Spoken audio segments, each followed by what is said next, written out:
मित्रांनो, खरीप पीक विमा 2024-25 ज्या शेतकऱ्यांचा उर्वरित बाकी आहे त्या शेतकऱ्यांसाठी आता अत्यंत मोठी व खुशखबर आहे। त्याचबरोबर शेतकरी मित्रांनो, माणिकराव कोकाटे साहेब राज्याचे नवीन कृषी मंत्री यांच्याद्वारे शेतकऱ्यांना खूप मोठा दिलासा देण्यात आला आहे। त्या दिलासा शेतकऱ्यांसाठी खूप महत्त्वाचा आहे। संपूर्ण व्हिडिओ पहा, पण त्याआधी नवीन चॅनल सबस्क्राइब करा। शेतकरी मित्रांनो, तुम्हाला माहित आहे की जे काय शेतकऱ्यांचे नुकसान झाले त्यानंतर शेतकऱ्यांनी 1 रुपयामध्ये पीक विमा योजनेद्वारे पीक विमा भरला होता। तर शेतकरी मित्रांनो, आता जे काही 25% अग्रिम शेतकऱ्यांसाठी मंजूर झालता, पण शेतकऱ्यांचे जे काही बोगस पीक विमा प्रकरण असो किंवा जे काही शेतकऱ्यांना मागील काही विधानसभेची निवडणूक असो त्यामुळे पीक विमा हा पुढे ढकलण्यात आला होता।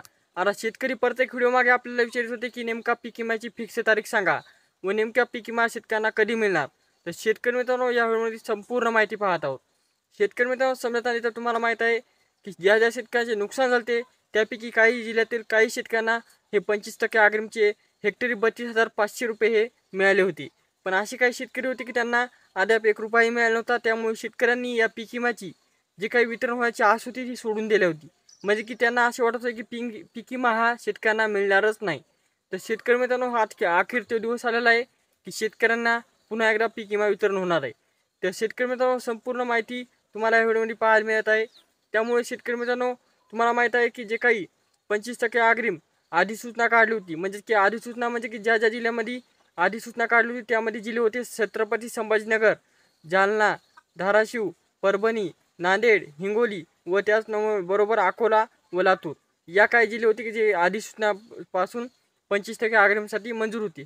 व त्याचबरोबर शेतकरी मित्रांनो, सरकारने जे काही बाकीच्या जिल्ह्यामध्ये जास्त नुकसान न झाल्यामुळे वैयक्तिक क्लेमचा एक तुम्हाला ऑप्शन दिलं, त्या ऑप्शनद्वारे वैयक्तिक क्लेमद्वारे बी बरेचसे शेतकऱ्यांनी आपली नुकसानग्रस्त पीक विमा दाखविण्यात आला आहे। त्यामुळे त्या शेतकऱ्यांना बी हे हेक्टरी 32,500 पर्यंत जे काय पैसे मिळणार तुम्हाला ते लवकरात लवकर जमा होणार आहेत। तर शेतकरी मित्रांनो, यासाठी राज्यातील 34 जिल्हे पात्र राहणार आहेत। ज्या शेतकऱ्यांनी वैयक्तिक क्लेमद्वारे वैयक्तिक पीक पाहणी केलेली आहे, पीक नोंदणी केलेली आहे व त्याचबरोबर तुम्ही जे काही पीक विमा 1 रुपयामध्ये भरला होता त्याचा क्लेम वैयक्तिक क्लेम सरकारला पाठवलेला आहे, पीक विमा कंपन्याला पाठवले आहे, तर तुम्हाला कोणतीही चिंतित व्हायची गरज नाही। पण जर तुम्ही आधार कार्ड अपडेट नसन, बँकेला संलग्न नसन, तर ते आधार कार्ड बँकेत संलग्न करून घ्या। कारण की ज्या बँकेला संलग्न आधार कार्ड असेल त्याच बँकेत तुमचे पीक विम्याचे हेक्टरी जे काही तुमची रक्कम आहे ती पाहायला मिळणार आहे। शेतकरी मित्रांनो, त्याचबरोबर खूप महत्त्वाचा मुद्दा की नेमका शेतकऱ्यांना पैसे कधी मिळणार। शेतकरी मित्रांनो, माणिकराव कोकाटे साहेबने साफ सांगण्यात आलेलं आहे की मार्च महिन्याच्या एंडिंगपर्यंत 31 मार्चपर्यंत संपूर्ण शेतकऱ्यांना पैसे मिळणार आहेत। येत्या 7 दिवसामध्ये तुम्हाला प्रत्येक शेतकऱ्याच्या खात्यावर पैसे पाहायला मिळतात।